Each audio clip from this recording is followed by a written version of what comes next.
hoje com um tema muito importante que vai tratar da saúde do nosso fígado e como ela sofre com o impacto do uso de suplementos, hormônios e outros medicamentos.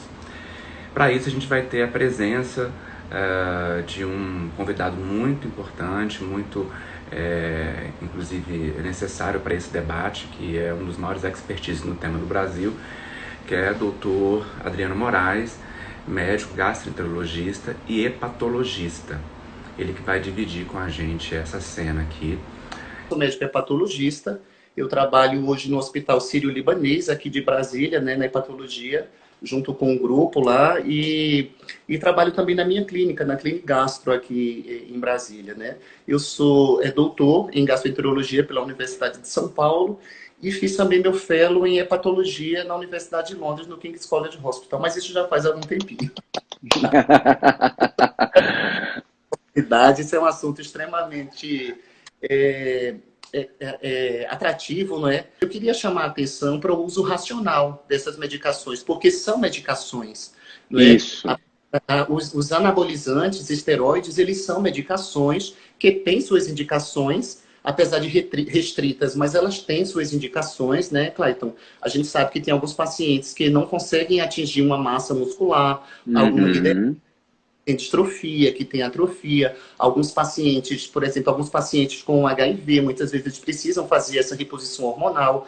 Existem estudos em pacientes sarcopênicos, né, que fazem também essa suplementação, seja ela hormonal, seja através de vitaminas, enfim. Então, esse uso racional é um uso que apesar de ser restrito, mas é um uso necessário. Então, claro. Esses pacientes, claro, a gente tem hoje homens de meia idade, que tem um eixo hipotalâmico funcionando normal, mas que tem o hipogonadismo. E são homens que têm, além de testosterona reduzida, eles têm sintomas clínicos. Então, esses pacientes, eles realmente devem ser acompanhados por sérios profissionais. Na maioria das vezes, são endocrinologistas que vão fazer esse segmento, né, esse segmento hormonal, um segmento clínico, um segmento muito próximo dos pacientes, para que eles façam essa reposição de uma forma muito correta, não é? Agora, realmente, existe o uso indiscriminado, a gente sabe, anualmente nos Estados Unidos, e os dados que eu vou falar são dados americanos, porque é o que a gente tem publicado. Que é o que a gente tem hoje, Hoje, então, cerca de 80 mil novos produtos são lançados na indústria nos Estados Unidos hoje, né? Seja eles vitaminas, sejam chás, sejam fitoterápicos, e aí é o grande medo desses fitoterápicos, que na maioria das vezes eles são vendidos como substâncias inocentes, né? Que são substâncias que não vai trazer grande complicação para a tua saúde. Principalmente os fitoterápicos, os chás, as vitaminas. A gente sabe que tudo demais pode ser veneno, né, Clayton? Então, substâncias, elas chegam no mercado. Parece que hoje 80% da população americana tem algum suplementozinho em casa.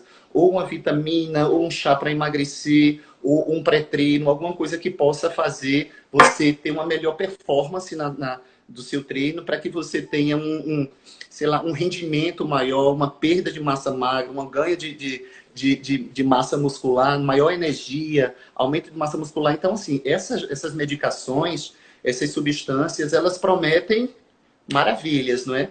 Elas prometem maravilha em detrimento de um plano alimentar correto, um plano alimentar justo, né? Associado a uma boa atividade física. Então, nesse grupo de pacientes que fazem um uso indiscriminado que eu quero chamar a atenção para esse uso indiscriminado. Realmente, na grande maioria das vezes, eles pagam um preço porque a conta vem. Então, eu pago o preço de você ter alguma injúria hepática, né, que são induzidas por essas drogas. A gente chama em hepatologia as DILIs, né, que são injúrias hepáticas induzidas por drogas, que é extremamente comum, né, é mais comum do que a gente imagina, e ela se apresenta sobre diversas maneiras, né, diversos estágios, desde aqueles pacientes que percebem que suas transaminases, gama-GT, estão alteradas, até aqueles pacientes que chegam em quitérico, não é? No serviço, não é tão raro de acontecer. Então, assim, isso aqui, mais uma vez eu quero dizer que o que a gente vai falar hoje são para as pessoas que, essa hepatotoxicidade, são as pessoas que fazem uso abusivo, né, do uso dos anabolizantes, esteroides androgênicos, e fazem uso abusivo também de suplemento. Você tem noção, às vezes eu recebo garotos de 30 anos aqui no consultório com hepatite medicamentosa que fazem uso de cerca de 8 hormônios, sendo eles com hormônios mais, né?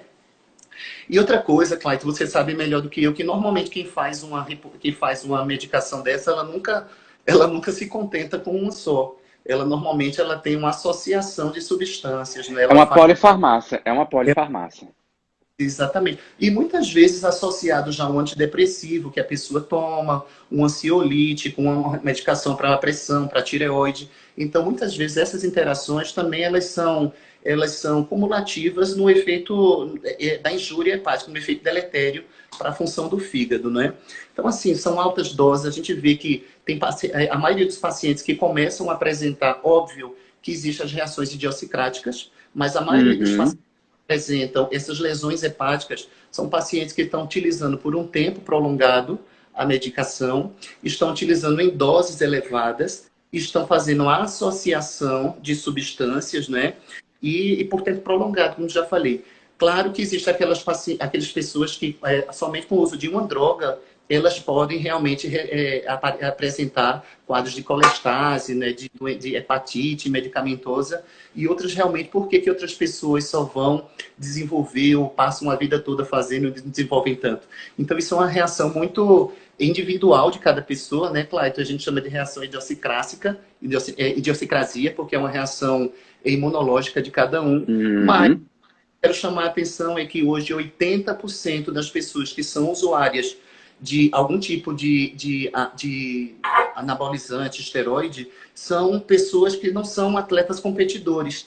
São pessoas que estão hoje no dia a dia na academia e parece que isso se tornou quase que uma coisa meio que obrigatória. Você entra numa academia, você se matricula, logo na porta da academia tem uma boa loja vendendo tudo quanto é de suplemento. Importado, incrível. Uma coisa que a gente chamar a atenção é que existem suplementos bons, né? Claro. Maravilhosos que vão fazer a diferença realmente quando bem indicados, né? Existem suplementos que têm bons estudos, né? Bons trabalhos que demonstram sua utilização e sua eficácia, exato. Mas uma coisa que a gente tem que chamar a atenção, Clayton, é que parece que o mesmo órgão que é o FDA, que controla a distribuição e a aprovação dos suplementos, dessas vitaminas, dos chás, das ervas nos Estados Unidos, é o mesmo órgão que controla também a liberação de medicamentos. Só que a rigidez, né, o rigor em relação às regras de liberação dessas medicações é infinitamente maior nas medicações farmacológicas, né, precisando de trabalhos randomizados, coordenados que mostrem eficácia e segurança dessas medicações. Isso não acontece muito com os suplementos, né? E muitas vezes a farmácia só tira do mercado, como aconteceu com o Excelite Pro, por exemplo, quando você tem evidências realmente de que a droga causou infarto, que a droga causou hepatite medicamentosa, hepatite fulminante, né? Uma injúria extremamente deletéria para o corpo. Então, assim... Pois não. Não, desculpa interromper esse raciocínio, mas para complementá-lo até. A gente está usando o caso americano como referência para extrapolar até para a nossa realidade. O Ministério Público de Nova York, ele fez uma pesquisa com 120 marcas de suplementos esportivos diferentes, nutricionais esportivos diferentes. Desse conjunto, 80% sofria alguma adulteração ou ausência de alguns dos componentes que estavam descritos na rotulagem. O que a gente entende é o seguinte: lá nos Estados Unidos, o FDA ele não faz a regulação, ele se isenta da regulação de suplementos nutricionais esportivos, suplementos alimentares e fitoterápicos. Isso não faz parte do arcabouço de regulação daquele órgão. E o mais importante ainda é que lá você tem aquela política over the counter, ou seja, o paciente ele tem acesso a esses produtos por conta própria, em farmácias, em lojas em supermercados, em lojas de conveniência, enfim. Então, isso acaba impulsionando um consumo espontâneo e indiscriminado desse tipo de produto. Aqui no Brasil, os suplementos nutricionais esportivos, eles também são over the counter. Então, ou seja, você chega na loja de suplementos, você conversa com o balconista, ele, inclusive, muitas vezes prescreve, entre aspas, indica o produto, você vai lá e compra. E os fitoterápicos também passam mais ou menos pelo mesmo critério, ou seja, você, embora tenha receituário que você possa fazer a emissão dele naturalmente, e isso daí executar a manipulação daquele componente, o paciente pode chegar na farmácia de manipulação e pedir, sem receituário, aquele produto que ele vai conseguir.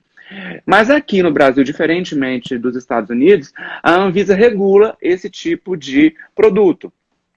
O que acaba crivando melhor, criticando um pouco melhor, dizendo, esse tipo de, de produto, de mercado. Ele é um mercado mais criticado do que o americano. O mercado americano ele é acrítico, tanto do ponto de vista da produção, quanto do ponto de vista do consumo. E isso é um grande problema. Agora, sim, porque a gente sempre tem aquela ideia, né, Adriano, de, porque nos Estados Unidos você tem o FDA, porque nos Estados Unidos o nível de rigidez e controle ele é muito bom.